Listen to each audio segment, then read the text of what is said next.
Okay, so good afternoon, everyone, and a very warm welcome to this issue briefing of fostering effective energy transition. My name is Guan Xing, and I'm from China Global Television Network. It's a great honor for me to sitting with this distinguished panelists to discuss this very important topic. So energy transition is central in our global climate action. The carbon emissions from the fossil fuel industry account for over 70% of global emissions. So to examine where we are and track the progress, the World Economic Forum has provided valuable insights by benchmarking of 120 countries over the past 14 years. And the latest edition is out last Thursday. So during today's session, we'll delve into the global situation of energy transition progress, and we'll delve into the top performers of the ETI 2024 and examine their strategies proven effective for an equitable and sustainable, secure energy future. So firstly, allow me to introduce our distinguished panelists. Mr. Xing Baoan, Chairman of the Global Energy Interconnection Development and Cooperation Organization. Welcome, thank you for joining us. Professor Melissa Lott, a professor at the Climate School of Columbia University. Thank you for joining us, Professor Lott. Thank you. And of course, our Aspen Malum, Head of Energy Transition Intelligence and Regional Acceleration at the World Economic Forum. Welcome. So let's get started with Mr. Malum, because I want you to set the stage for us. Where we are in this energy transition, please walk us through the key findings of the ETI 2024. What are the top performers and what strategies have proven effective? Thank you. Thank you so much. So this report benchmarks 120 countries on 46 indicators covering current performance in terms of energy sustainability, equity and security, as well as readiness for transition. Of course, an index can never fully mirror the complex reality on the ground, but can give a good indication. So what we have seen is that 107 out of 120 countries have improved their performance in the last decade. And several countries are continuing on that fast transformation journey. But we also have seen over the last 2 years that the momentum is slowing down in the face of more global economic volatility, geopolitical volatility and uncertainties as well. And actually over the last 3 years, the improvements have been 4 times less than the 3 years before. And why is this a problem? One is obviously the climate issue that you alluded to in the beginning, but the second is really also its ability to fully deliver on energy security and equity. And we have seen rising inflation and borrowing costs of capital means that the investments and the financing of the energy transition has become much more challenging, especially in emerging and developing economies where they need it the most. And then we also have seen interconnected energy systems and supply chains being challenged by the geopolitical landscape. And of course, we have some top performers. Some of the European countries are among the top performers. We have Sweden, Denmark, Finland, Switzerland, and France on the top. But we also have some G20 economies in the top 20. So there is Brazil, there is China. China is number 17 and better than the US, which is number 19. We also have the UK in the top 20.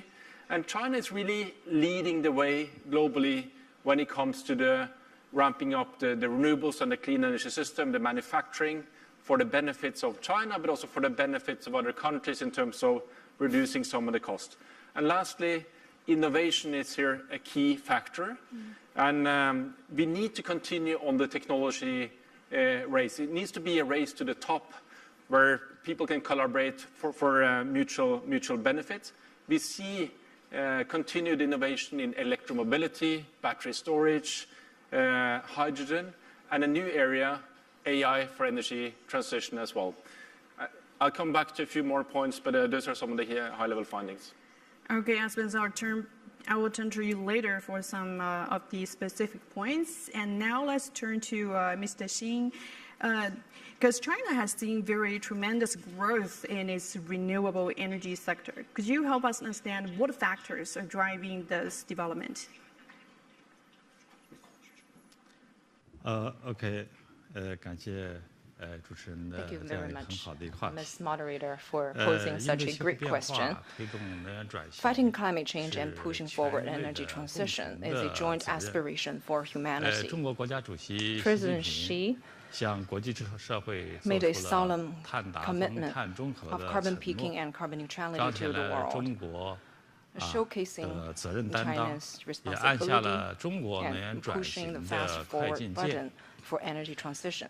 截止到今年的4月， By April this year, 中国的可再生能源装机 China's 规 installed 模 capacity 已 of 经达到了 renewables 15.5 reached 亿千瓦，占整个中 1,550 国 gigawatt, 电力装机超过了 more than 51%。 51% of the total 而 installed 且呢 capacity ，2021 in China. 年以来，平均 And 年增长率超过了 Since the 70%。 year of 2021, there was an average growth 近 rate 5 of 年 over 来，全 70%. 球新增的 Over the past 新能源的 5 装 years, 机超过一半是 China 来自中国的。 Accounted for more than 这 half of 些 the 成 new 效的 renewable 取得呢， installations 应 in 该 the 说 world. 为这个 And we 推动 believe 全球的能源 these 清洁低碳 achievements 转 are 型 very 做 important 出了中国积 for 极的 pushing 贡献。 forward the global energy transition. And Professor Lott, because we just talked about a few uncertainties slowing down the progress in the past few years. In your opinion, what are the key factors that is determining the speed and progress in energy transition globally? So when it comes to the speed and scale of the energy transition globally, there's a lot of different factors. We talk about, we can get focused on countries that already have existing infrastructure and are talking about replacing that infrastructure. But what is happening with developing and emerging economies? And what are we doing to actually mobilize the finance at the scale and speed we need to pace with the transition? And within that, there's all types of different things that come up. So I know in my work, I paint these beautiful pathways to net zero, or these beautiful pathways for reducing emissions. When in reality, the pathways we face are bumpy, and some of the bumps in the road are near-term geopolitical issues that we run into. So in the past few years, we've had a number of them that have come up. And when those tensions rise between different countries, the ability to respond, to figure out where there are opportunities to collaborate or not, will determine the shape of the future transition pathway. But I want to go back to the first point I made, which is what is going to happen in developing and emerging economies. If we don't make major progress here in the next few years, that will absolutely alter the future pathway of the transition. And so what are we doing to actually support that as a global community? And we will see that come up in COP this year. How are we going to be practically moving finance? Beyond those countries, when we look at areas of developed economies, wealthy nations that have infrastructure, what will they be doing to accelerate their own progress, but also, to the point that was made earlier, support the progress of other countries around the world? So where will we see collaboration and cooperation come in?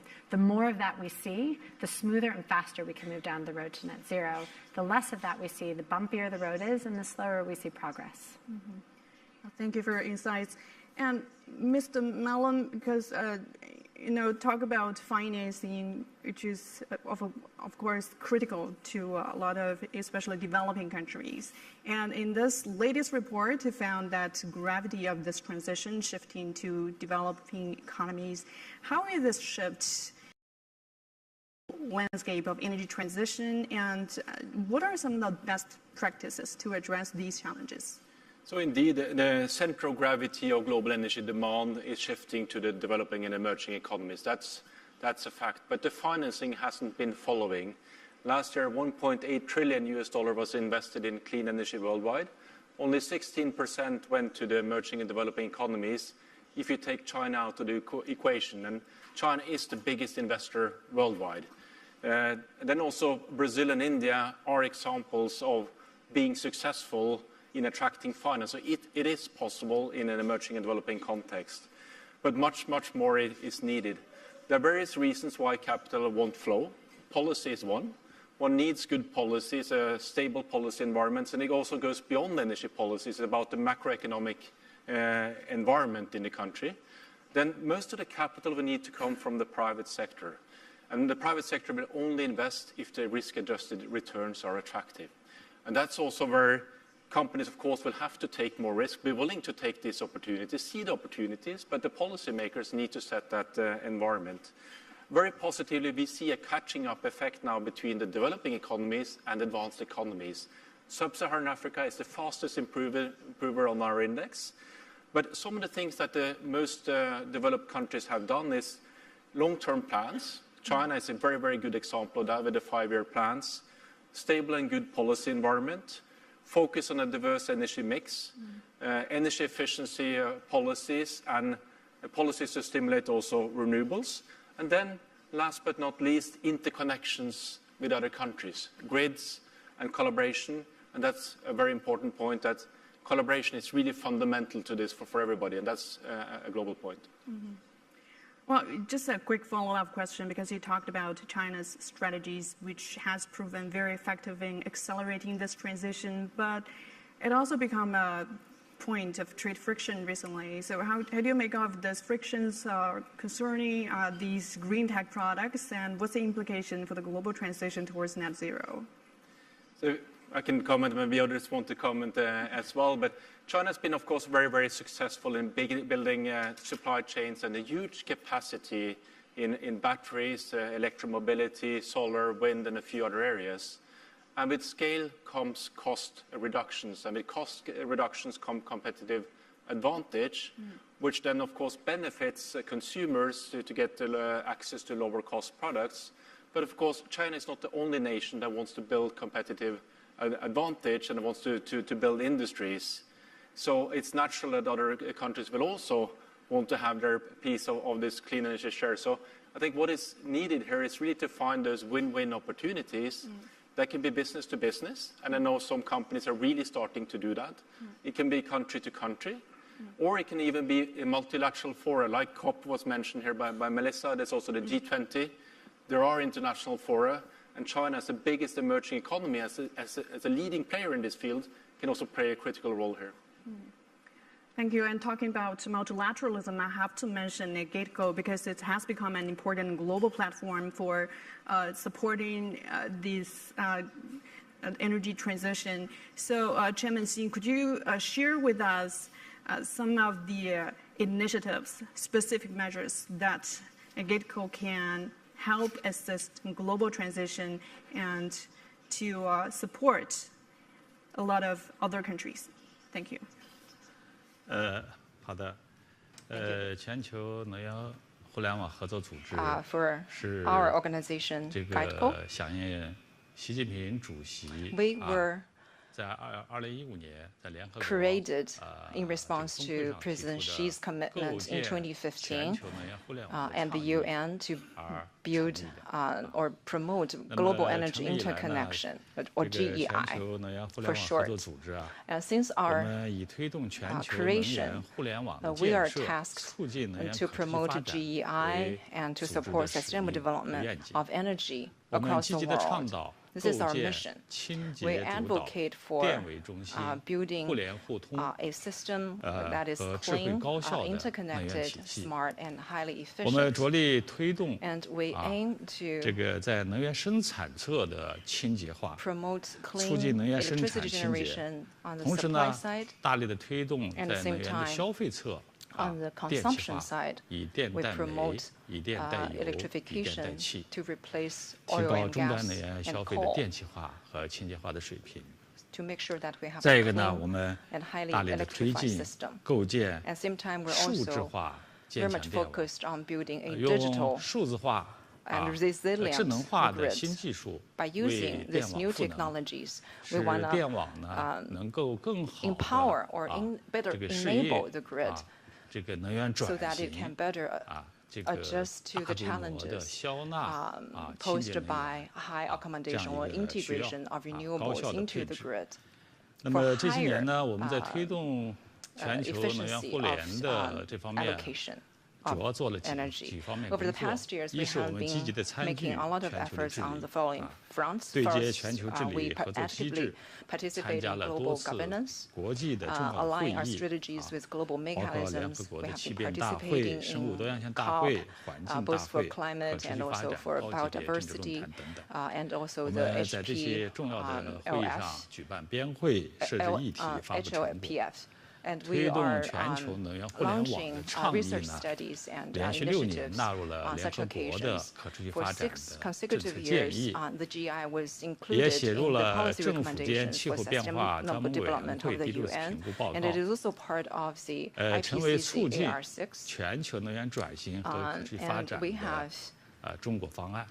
become a Chinese 第二呢，我 solution 们 for 积极地开 global 展创新的研究， energy 聚焦能源 transition. 转型、 We 气 are 候领 also 域、环 very 境 focused 等， on 开展了大量的创新 R&D 研究。 supporting 目前已 innovation 经 in the 完成了 sector. 全球 And 各大洲能 over 源 the 互联 past 网和 years, 清洁能 we 源 have completed 开发投资2套 studies 1+6的规划报告，也发布 two 了 sets 全球 of 碳中和 1+6 之路 planning 等 reports 80多 on 项 global 成 and 果， continental energy 为中国 interconnection 和 and 全 clean 球的 energy 能源转型 investment and 提供了方 development. 案参考。 And also 第三是搭建合作 over 的平 80台。 research outcomes. 目前，全球能源互联网合作 We have 组 also 织 been building 在全球 platforms 拥 for 有的会员 collaboration. 超过了 We now have more 1300 than 多家，涵盖了 1,300 个国别。 members from 同时，我们与 143联合 countries. 国等国际组 At the 织 same time, 以及 we're 有 also 关国家的政府部门、企业 working 和机 with 构 international 签署了 organizations, 50多 and 项 we 合作协 have 议， signed over 建立了覆 50盖全球的 cooperation 能源合作的网 agreements 络。 with the UN and other international 我们还积极 organizations, 地 as 发 well 挥 as 非政 government 府间 agencies, 国际组织 businesses, 的 and 作用，为各 institutions 方 across the 深化 world. 交流合作搭建 We 平 are 台。 also leveraging the role of 这 our 个 international 比如说，我 NGO 们开展清洁能源和跨国互 positioning, 联等 building 领域的 platforms 国 and 际标 bridges. 准的制 For 定 instance, 和互 we 认， are 促进国际能 supporting 源转 international 型合 standard 作， setting and 为 mutual 非盟 recognition in 和 the 阿 field of 盟 clean energy 国家 and 高级技术人 transitional 员 connectivity 提供 to 专业的 spark 培 more 训。 international 累计 cooperation. 目 We're 前我 also 们已经 offering 培训 training 的人 programs 次 for 超过了 Africa 2000 and 多人， also the 助力 League of Arab 相关地 States. 区呢加 A 强 total 能 of 力建设， 2,000 people 进 have 而 been 呢 trained. 推动 So we 所 have 在 been 地 helping 区 them with 我们的 capacity 能 building 源清洁 so that we 绿 can 色转 support 型。 clean and low carbon energy transition 感 in 谢 these 新主席的介 regions. 绍。确实，中国一直在积极的为全世界的能源转型提供。Let me turn to Professor Lott because you're really expert on environmental policies, climate policies, but there are so many policies that have become a central point of debate around the world because of the impact on other countries like the America's Inflation Reduction Act and the Europeans' carbon adjustment mechanism has also become a concern for Chinese experts. So what is your view on these policy making and the implications for global cooperation in trade, energy trade? So a couple different things. One, these policies really highlight to me how differently different parts of the world are approaching solving this problem. So depending on so many different factors within each country, what is the pathway that that community, that society has decided it's going to actually approach reducing emissions? So when you look at the Inflation Reduction Act in the United States, so in my home country, and you look at the process by which it was approved and made into law, and money was spent and movements were made, it was a big compromise. It was a big getting together of a lot of different diverse sets of opinions and finding a path forward. One that we talk a lot about how it's full of carrots and not sticks, how it incentivizes things but doesn't actually have much of a negative downside if you don't do things. So it gives you a credit if you do something that is good. But if you don't do it, nothing happens. So what do you do in terms of restrictions? It's not actually restricting the number of emissions or requiring an emissions reductions. It's incentivizing things that it hopes will get technologies and systems over the line. What it doesn't do is actually figure out how to build big infrastructure systems, which is a problem when you talk about getting to net zero and getting emissions all the way down.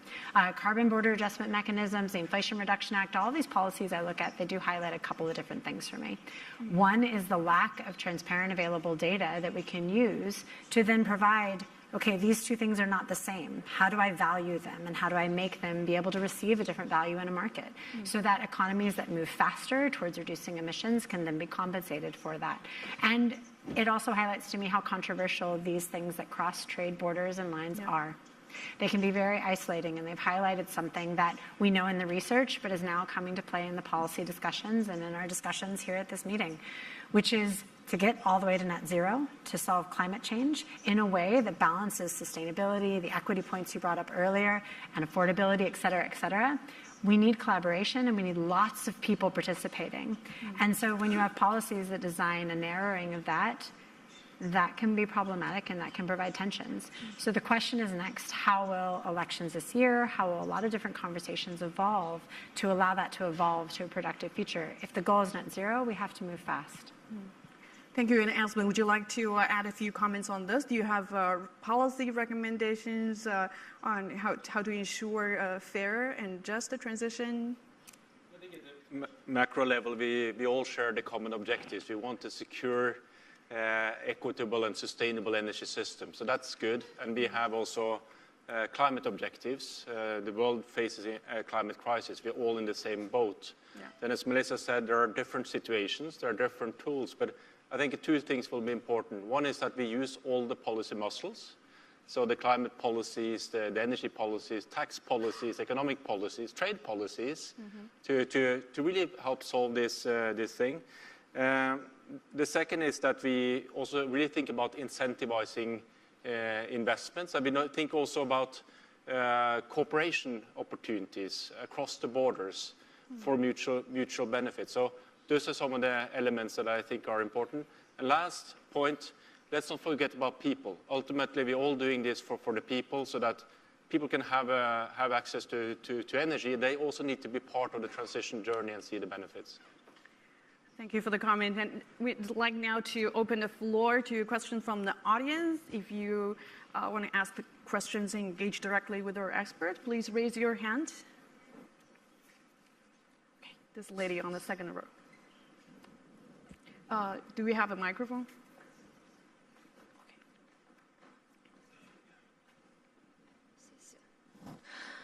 我是中国经济周刊的记者，我叫 Thank 杨 you, 林。 China 我的问题是 Economic 新主席 Weekly. 的。 I have a 然后 question 目 for 前我们 Chairman 国家也出 Xin. 了一些政策，在 China 推 has 进国家 adopted 的 an 绿 array 电 of 的快省 policies 交 to 易。在 promote 这个方面想请问您的就 cross-province 是，咱们国 trading 家过 of 去 green 阻碍这个快 electricity. 省交易的 What 点 were 在哪儿呢？ the 当这些 hobbles 政策完 of 善以后， the 对我们国家能源 interprovincial 转型 trading? 和经济有什么 And 样的积 after 极意义？ adoption of 谢 the 谢。 policies, how would these policies promote economic transition and green electricity trading? Thank you for your question. Green electricity trading has been a policy highlight by China in the recent years. I would like to share with you some data. After years of major moves, market development, the promotion of green electricity and integration of renewables into the grid in 2023, more than 180 billion kWh of green electricity has been traded, and that has been soaring up growth. We've also been promoting the transaction of the green certificates, and we have 105.9 billion kilowatt hours that have been traded. We understand the urgent need for green electricity, and naturally, the promotion of the green electricity trading carries strong significance in promoting greener energy mix. I believe going ahead, China will continue to promote the market development for the green electricity green certificate transactions, and we will further expand the scale and scope. It's fair to say that such trading is moving ahead smoothly. You've been asking about the major obstructions, and mainly those are the market factors. We have been improving our market mechanism, and people have a better understanding of the channels and access to the market trading. With the improvement of the market, all these issues have been gradually solved.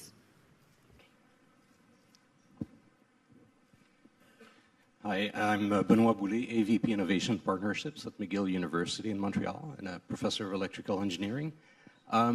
I have a question regarding carbon price, putting a price on carbon, which I haven't heard about, but most economists would say this should be at the basis of any policy. So any thoughts on that, or are we progressing to put a price on carbon worldwide?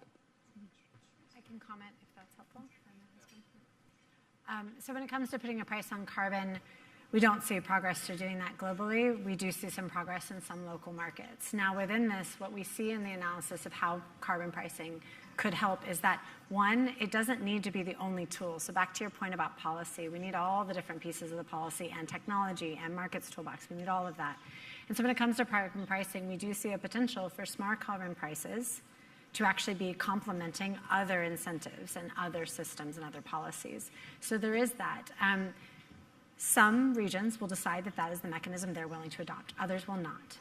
And that is the reality of our diverse world. And I think that's fair, and Espen can tell me if he sees it differently. No, I see it the same way. So carbon pricing is one important tool, but not the only tool. And I think we have seen examples, I forgot to mention it, but that's a characteristic of most of the top performing countries. They do have one form of.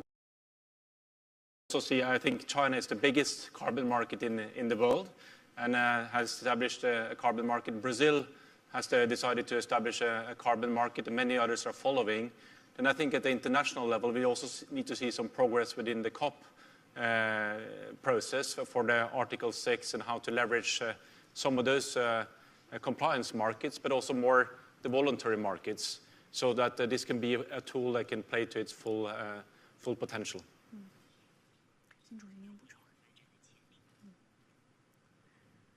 Okay, and the gentleman on the third row. Okay, Lin Wei Ma from Tsinghua University.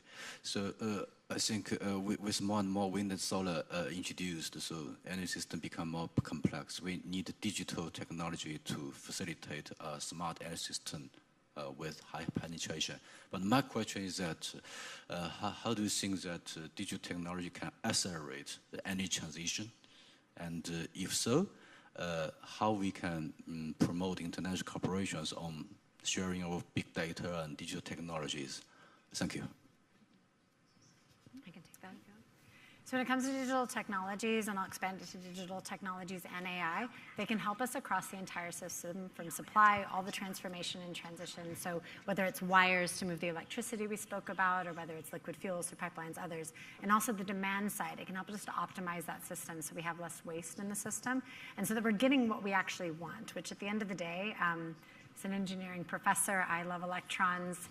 That is not actually what I care about, though. I care about cold food in the fridge that is preserved for a period of time, and the ability to study and the ability to support my family. Those are the things I actually care about. So when it comes to these systems, how do we adopt it, and how do we not increasingly have a digital divide? And this comes back to the equity piece of it. One thing I will highlight is that when we talk about equity, we often talk about minimizing the risks of the energy transition on vulnerable populations. But this question here actually highlights the second piece of it, which is who gets access to opportunities. So who will have access to these digital technologies, not just in creating them, but using them and benefiting from those systems. So where will those opportunities lie? And that is a very complex question. Okay. And we may have time for one last question. Okay. 你好，我们是一个AI 气象大模型服务电力交易的这样的一个公司，创业公司。接着刚才新主席提到的电力市场化改革的这个问题，想要请问新主席，我们注意到自2015年9号文电改开始，中国的电力市场改革取得了非常多的积极的进展，包括这个也山东开始进入到正式运行这样的一个阶段。那我们着眼未来的话，想请问 Going ahead, my question goes to the presidency is that what are the major challenges for China's national electricity market reform? Thank you for giving attention to China's electricity sector reform, power sector reform. Over the years, China's power market reform has undertaken a whole lot of efforts. Going ahead, I believe to promote the power market development in China, we need to further enrich and advance the power market mechanism. We have in place many effective market mechanisms. However, we do face some emerging issues. We need to continue to solidify our market mechanism in terms of the policy design, including pricing, including price, particularly the pricing formation mechanism by the market. And in energy transition, we need to develop lots of clean energy. So how to accommodate and integrate all this clean electricity into the grid, that requires lots of investment. And that will take some time, for the entire society to support such efforts and investment. So there are lots of things we need to do. We're running out of time. Many thanks to those questions, and thanks to all our panelists for their valuable insights. Please join me to give them a round of applause. Thank you for joining this session. See you next time.